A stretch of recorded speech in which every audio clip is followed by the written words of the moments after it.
What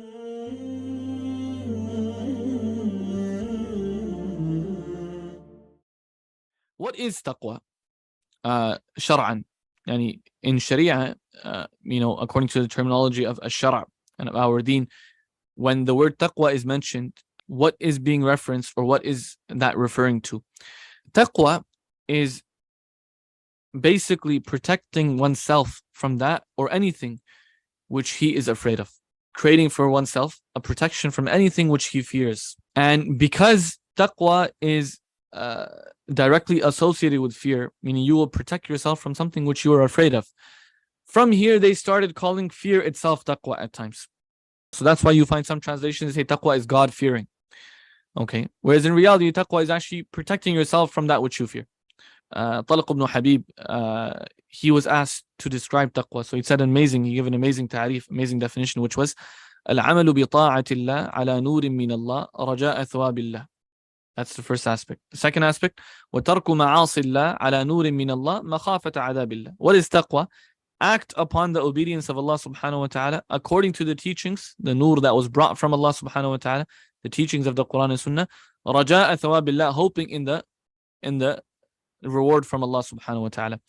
That's the first aspect. Number two, وَتَرْكُ مَعَاصِ اللَّهِ, leaving the sins, okay, upon the correct teachings again. What defines for us goodness, virtue, and sins? Our morals and ethics, okay, what is correct, what is incorrect. As a Muslim, that is defined by Shara.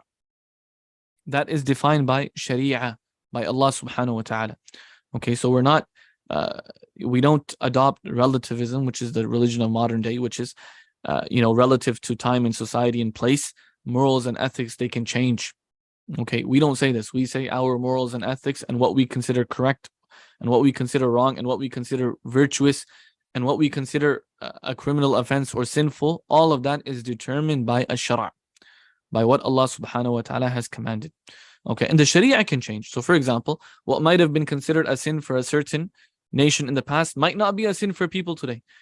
And what might have been considered a form of or an act of obedience for a nation in the past, okay, might not be the same for this nation. That's possible. But the one who changes it is Allah subhanahu wa ta'ala.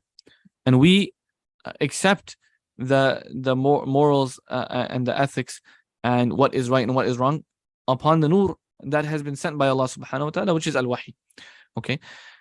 And al-Dhahabi rahimahullah ta'ala, after quoting this statement of Talq ibn Habib, he says, al-Dhahabi says, أبدع وأوجز. This was a beautiful ta'rif. Beautiful, straight to the point. He says, فَلَا تَقْوَى إِلَّا بِعَمَلٍ. There is no taqwa except with amal. A person cannot attain taqwa without amal. Okay, it's not possible for someone to claim that I am from the muttaqeen, but then he does not have action. And then he says, وَلَا عَمَلٍ. And amal cannot be justified and it won't be valid except if it's coupled with ilm and ittiba'. And the ittiba' of the Messenger sallallahu alaihi wasallam. And then he says, وَلَا يَنْفَعُ ذَلِكَ إِلَّا بِالْإِخْلَاصِ لِلَّهِ. That even if you're acting upon that which is in line with the ilm, that is all not beneficial without the ikhlas, without sincerity for Allah subhanahu wa ta'ala, without sincerity for Allah subhanahu wa ta'ala. And likewise, tarku al-ma'asi. Okay, if someone was to attain this, which is that he acts upon what Sharia has commanded him, okay, upon the teachings of Shara' with sincerity, and he leaves that which Sharia has commanded him to leave upon the teachings of Shara' with sincerity, then this person will have attained the epitome of taqwa. And this is what has also been described by the Messenger sallallahu alaihi wasallam in another hadith where he says, Al-halalu bayyin wal-haramu bayyin. Halal is something which is clear, and haram is clear. وَبَيْنَهُمَا أُمُورٌ مُشْتَبِهَاتٌ. Between the two, between halal and haram, there's a gray area. The Messenger sallallahu alaihi wasallam says, فَمَنِ اتَّقَى الشُّبُهَاتِ فَقَدْ اسْتَبْرَأَ لِدِينِهِ وَعِرْضِهِ. The one that leaves that which has a shubha, okay, he is protecting his religion. Okay, and he gave a beautiful example of someone who is grazing sheep, and he's grazing sheep near the land of someone else, the boundary of someone else's property.